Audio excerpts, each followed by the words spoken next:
September 2025 कर्कट राशि व्यक्ति जो मानकर नाम राशि कर्कट राशि हो पुनर्वसु पुष्या अश्लेषा नक्षत्र तेणु सेप्टेम्बर 2025 मसीहार राशिफल अनुसार मासटी आपणकर भल चिंता दूर हो परिवार भितर अशांतिर जो वातावरण सृष्टि होता ता निश्चिंत भाव में समाधान हम भातृ भगिनी मान सहित संपर्क वृद्धि घटव कि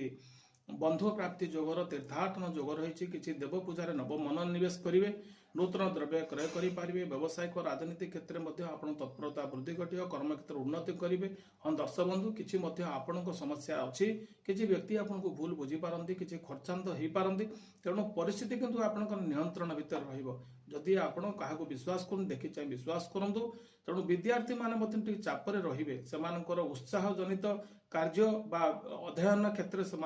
मार्गदर्शिता ठीक रहा तेणु चाप से रे संतान को लेकर शुभ दृष्टि रे मसरे आपण किसी नूतन कार्यटी आप करेंगे बंधु लाभ करेंगे तो विशेष करके मिश्रित फल मसरे आपण रही तेणु शिव को गंगाजल समर्पण करूँ बेलपत्र